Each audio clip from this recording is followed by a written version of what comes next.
$126. Just think about that for a second. What exactly does it take to trigger the worst energy crisis since the 1970s and push the price of a single barrel of oil to that staggering number?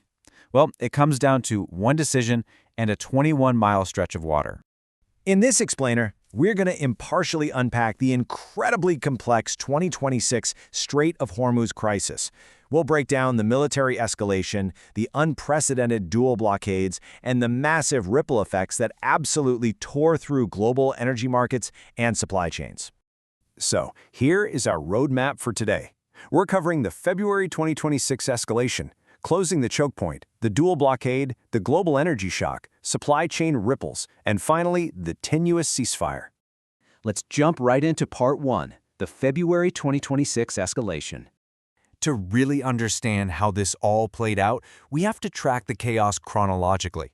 The baseline for this crisis stems from decades of geopolitical tension, right? But the immediate spark was lit on February 28th. The U.S. and Israel launched Operation Epic Fury, a coordinated airstrike on Iranian military and nuclear facilities that resulted in the death of Supreme Leader Ali Khamenei. The fallout was immediate. Iran retaliated with intense missile barrages, and just 4 days later, on March 4th, they announced the complete closure of the strait. By March 8th, Ali Khamenei's son, Mojtaba Khamenei, took power as the new supreme leader. And that's a massive deal, because it marks the first time since the 1979 revolution that supreme leadership passed from father to son. Moving to Part 2, closing the choke point.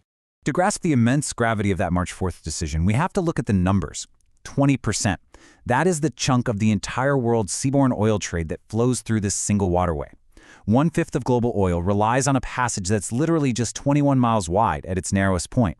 But it's not just crude. It also handles 12 to 14% of Europe's liquefied natural gas, mostly coming out of Qatar. So how did they close it?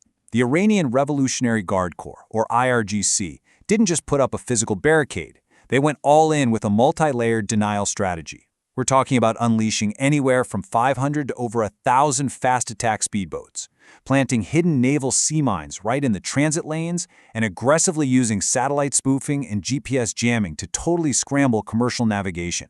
The risk was so incredibly high that war risk insurance premiums shot up 4 to 6 times their normal rate. It became financially impossible for most commercial ships to even try crossing. Which brings us to Part 3, the dual blockade. By mid-April, things escalated into a terrifying new reality that experts started calling a dual blockade. And here is what really made this the turning point of the crisis. We had two competing blockades happening simultaneously. On one side, the IRGC was blocking wider Persian Gulf traffic, explicitly closing the strait to commercial ships allied with the U.S. and Israel.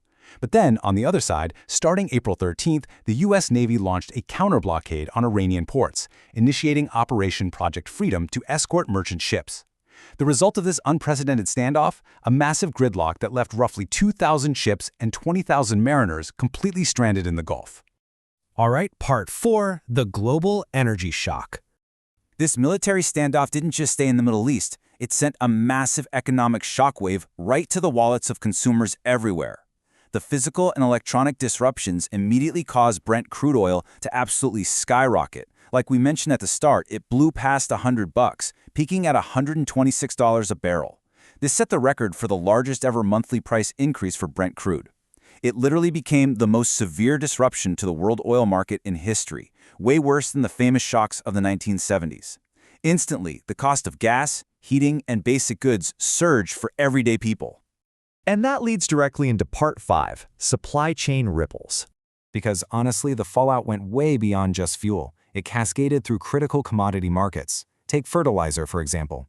The Persian Gulf normally handles 30 to 35% of global urea exports. Shutting that down led directly to severe agricultural supply disruptions across the globe, meaning higher grocery bills worldwide. Or LNG, Qatari production had to pause, which made European gas prices spike by a massive 45%. Even industrial materials like aluminum and helium saw crazy price spikes just because the vessels carrying them were trapped. Global logistics networks were forced into these desperate, delayed, and incredibly expensive reroutes around the world. Finally, Part 6, the tenuous ceasefire. Despite immense international pressure and the signing of the Islamabad Memorandum on June 17th to end the hostilities, peace was incredibly fragile. The ceasefire basically collapsed in days. By June 20th, Iran shut the strait down again in response to Israeli strikes in Lebanon.